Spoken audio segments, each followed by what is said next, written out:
Ugh, what a mistake I've made. Why did I ever marry you? People said you'd make a good wife, that you were refreshingly honest. So I got swept up and married you. Should have never tied the knot with the daughter of a poor farmer like you. My name is Alice, and I am 32 years old. I've been married to my husband, Bruno, for 3 years, and for the past year, I've been hearing this sort of talk from him every day. We both work at the same company. Bruno joined a year before me. Our company is a general trading business, and lately we've been focusing on the food sector. We introduce and broker new ingredients and food products, department stores, and supermarkets. That's mainly what we do. Bruno and I hit it off at a company party. Maybe it was the drinks, but we were cheered on by those around us and started dating soon after. He was kind, sociable, and always had me laughing. I thought a life married to him would be filled with joy, so we got married after a year of dating. Bruno's parents had already passed away, but my parents are still living and run a small farm in the countryside. I was a child born to my mom at 39 and my dad at 41, after they'd been married for 10 years. So when I got married, my mom was already 68 and my dad was 70. Both were thrilled about my marriage. Bruno was initially very helpful around the house, and we often went out for meals together, enjoying each other's company. However, about a year ago, Bruno's behavior started to change dramatically. He began complaining about everything I did, and our outings together stopped.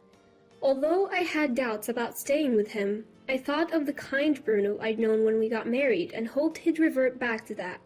Plus, I didn't want to worry my parents, who are already over 70, so I held off on divorce. If only your parents had more money, then maybe I could have benefited from this marriage too. They're useless. They'd be better off as fertilizer in a field. Hey, that's way over the line. We're talking about my parents here. I say it because they're your parents. This marriage was totally pointless. I can endure any insults about me, but I can't stand him talking about my parents that way. Though they're considered elderly, they still work hard at farming, sending us delicious vegetables and produce all the time. For me, they are more than just invaluable. They're my lifelines. Compared to my friends' parents, mine are significantly older. That always concerned me. However, I'm truly grateful to my parents who always had me in their thoughts and took great care of me. I've always loved my parents deeply.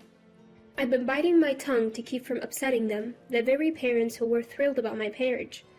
Even after that, Bruno kept bad-mouthing my parents almost every day. I was just about to hit my breaking point when Bruno brought up divorce. You know, being married to someone poor like you. There is no advantage for me. I don't want to waste my life anymore. I get it, then it's fine. I had no energy left to argue. I might worry my parents, but I don't want to be with this person anymore. As soon as I agreed, Bruno, as if he'd been waiting for this, handed me the divorce papers with his name already filled in. I signed them without a word. Once I've packed, I'll leave. You can stay here if you want. Is that okay? Yeah, but change the name on the lease. I don't want to keep paying the rent. I understand. But I decided to move too. Staying alone in a place where I'd lived with Bruno felt wrong, and I wanted to sort out my feelings and start fresh. And so, our divorce was finalized. We still work at the same company, so there is a bit of awkwardness when we see each other. But working in different departments turned out to be a blessing in disguise. When I told my parents about the divorce, they looked a bit sad. Still, they said, "If that's what you've decided, then it's okay. You're the one living your life," was all my parents had to say. Their kind words felt like a lifeline. Being divorced after an office marriage did make me self-conscious, but no one said anything. And with Bruno's verbal abuse gone, I felt relieved. Being alone made me realize how much I'd been holding back. I truly felt it was good that I got a divorce.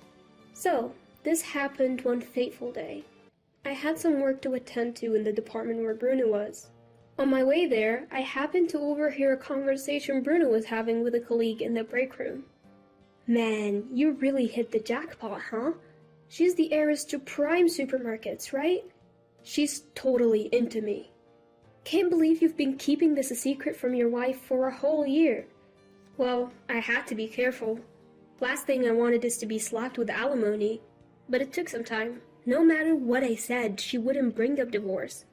Would have made things easier if she did. You're a piece of work, you know that. Thanks to my daily insults, she accepted the divorce pretty easily, though. I feel sorry for Alice for marrying someone like you.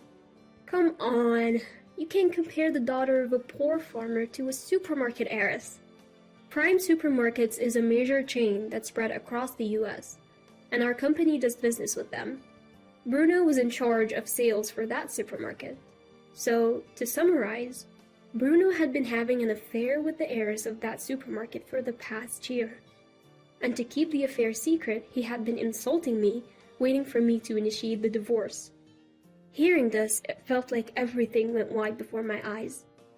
I would have felt better if he had just honestly said, "I found someone else, so I want a divorce." I was so filled with shock and anger that I felt like I could explode. But I said nothing and left the room. I didn't want to be known as the woman dumped by Bruno because he had an affair. Feeling so humiliated, I just didn't want to be there anymore. The realization that Bruno wasn't just betraying me, but was also scheming for his own convenience made me so angry. But I chose not to confront Bruno. Sure, I could probably get some kind of settlement if I pushed the issue, but I didn't want the hassle or the gossip. I just wanted to let it slide. The following month, Bruno left the company. I heard he got re-employed at Prime Supermarket's corporate headquarters. I breathed a sigh of relief, knowing I wouldn't have to see Bruno's face anymore. Soon after, I heard rumors that Bruno married the daughter of the CEO of Prime Supermarkets. The female co-workers in my office were skeptical, but the men seemed envious. Apparently, Bruno fast-tracked the wedding because the CEO's mother, Bruno's new grandmother-in-law, wanted to see her grandchildren married off sooner rather than later. I can't help but think it's just a cover story. Bruno's perfectly capable of bending the truth like that. Furthermore, not a single employee from our company was invited to the wedding. Bruno was hired as a sales manager and seemed to be on a fast track to success, according to the gossip amongst his former colleagues, tinged with jealousy. Nothing surprises me anymore. It's probably all according to Bruno's plan. While it's infuriating to think about, my desire to avoid him is stronger. However, that wasn't the end of it. I received a call saying that the supermarket that bought produce from my parents' farm had suddenly cut ties with us. It was Prime Supermarket, and it was Bruno who informed us. What's going on? I had to call Bruno to find out why. My wife doesn't want me dealing with my ex's family, he said. What? She doesn't want any contact with your parents. Call it jealousy, I guess. But that has nothing to do with our business relationship. Maybe, but I can't ignore what my wife wants, and honestly, I couldn't care less about your parents. I hated to grovel to Bruno, but I begged him to reconsider the contract termination. He refused. I never thought it would come to this. My parents love farming. Their greatest joy is seeing people enjoy the produce they've grown. They're getting older, but they're still passionate. I don't want to strip them off of their livelihood. So, I had no choice but to look for a new contract. I tried, but I couldn't find any takers. Then, my company decided to host a food fair. I negotiated to include my parents' produce, and surprisingly, I got an immediate okay. The CEO was excited about their organically grown, carefully crafted produce, especially after tasting it. There was a fee for the booth, which I paid for without telling my parents. On the day of the food fair, my parents arrived, beaming with pride over their produce. Seeing them so happy filled me with joy as well. Then someone approached us. He was a restaurant owner from Boston, interested in using my parents' produce. His restaurants focus on high-quality ingredients, and after tasting the produce, he was impressed. My parents were thrilled. We quickly struck a deal, and I felt a huge weight lift off of my shoulders. 3 years have passed since then. My parents are still working in the field, as energetic as ever. They say they genuinely enjoy this lifestyle. I quit my corporate job and have been helping them for the past 2 years. Though my parents insisted they were fine, I saw the increasing work in sorting and fulfilling orders. It became clear they needed help. I'm happy to work alongside them. On a trip back from delivering produce to a restaurant, I bumped into Bruno. What are you doing here? I heard you quit your job after I broke up with you. I didn't quit because of you. I'm helping out my family's farm. We supply this restaurant with our vegetables. Ah, helping out the poor farmers, huh? Suits you, I guess. You'd be leftover stock at the company just like your vegetables. How rude you still are. That's just the truth. Look at the gap widening between us. I am now the sales director at Prime Supermarket, a true elite. While you'll just weather away. I'm actually getting remarried. What? Who's the unlucky guy? Another broke person? Ignoring Bruno's continuing insults, I get in my car and leave. I'm marrying Louis, the chef at the restaurant where we supply our produce. We grew close during my numerous delivery trips. He's been raving about our produce, even took the time to visit our farm, and has become quite friendly with my parents. He's always smiling and is as genuine as they come. Somewhere along the line, I found myself drawn to his unguarded smile. But after my last marriage, I thought I was done with the whole idea of tying the knot again. Yet, he's like the sun, gradually melting away my reservations. Meeting Bruno at this point seems like a bad omen, just as I'm about to take a new step in life. Louis knows the story behind my divorce with Bruno, and he was quite angry when he heard it. But at that night, after telling him about running into Bruno, he brushed it off, saying, "Next time, just show him how happy you are." I agree. Besides, Bruno doesn't matter to me anymore. Thinking otherwise would only please him, because that's the kind of person Bruno is.